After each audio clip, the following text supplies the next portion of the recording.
Fala, povo! Estamos aqui para mais um Racemato, aquele Racemato frenético e maroto da semana. E aí, o esquema é o seguinte: tem uma pergunta que muita gente me faz no direct, principalmente, sobre espontaneidade de reações. O pessoal fala assim: pô, mestre, se a reação for exotérmica, ΔH menor que zero, quer dizer que o produto tem energia menor que o reagente. Então isso quer dizer que a reação é uma reação espontânea? E a resposta é não. Claramente não, porque esse não é o único fator que determina a espontaneidade de reação, na verdade, pessoal.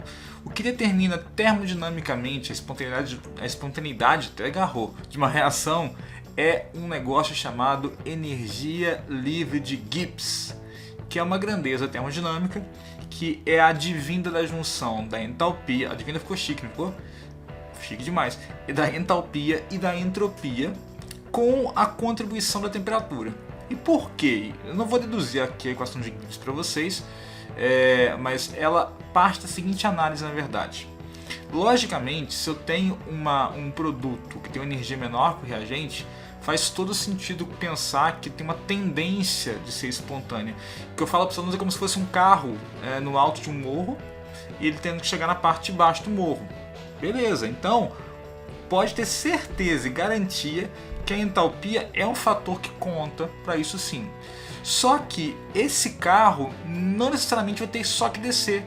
Ele pode ter que passar por um quebra-mola ou por uma serra antes de poder descer o caminho todo até chegar na parte mais baixa. E aí algumas coisas contribuem para isso. Primeiro que não estou falando de carro, estou falando de moléculas.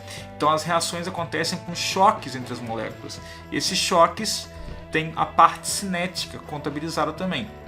Então a temperatura contribui sobremaneira para aumentar a possibilidade de choque e aumentar a tendência da reação acontecer.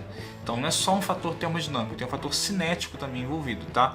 Que aparece aqui na forma dessa temperatura aqui, e eu vou te mostrar por quê. E um outro fator importante é a entropia, que é, em termos bem gerais e bem simplificados, é o grau de caos do sistema. Quanto mais caótico for o sistema, maior a tendência dele ter acesso a interações. E se for algo muito organizadinho, as interações são muito restritas e muito controladas. Se eu tenho um sistema caótico, eu tenho muitas interações possíveis. E é fácil pensar no seguinte, pensa no estado líquido e estado gasoso. Qual estado tem mais energia? Empiricamente a gente já pensa que é o estado gasoso, está mais agitado.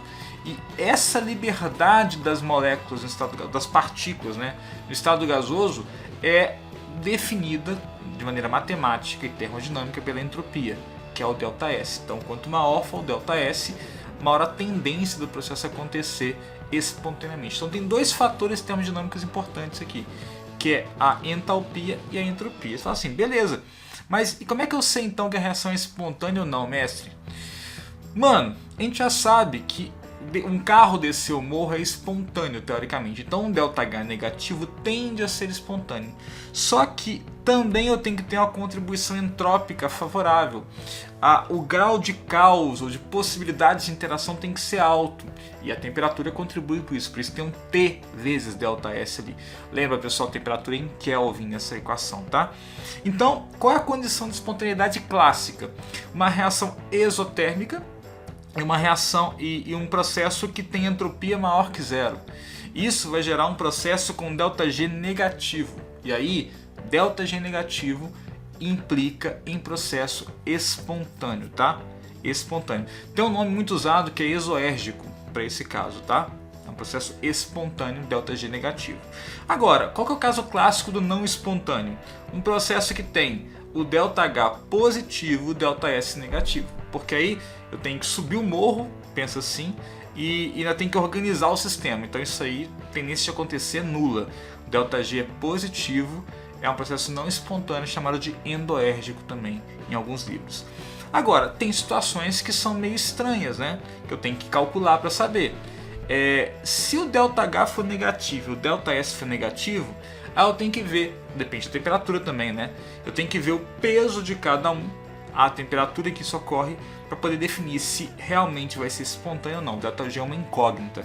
Da mesma forma, se o ΔH for positivo, o ΔS for positivo, o ΔG não é tão fácil de determinar assim. Eu tenho que calcular, não dá para prever, eu tenho que calcular para saber se a reação é ou não espontânea. Então, por favor, pense que a espontaneidade não é só uma função do ΔH, ela depende da entalpia também, mas depende da entropia e da temperatura para poder fechar esse conjunto e ser expresso em termos de energia livre de Gibbs. Beleza?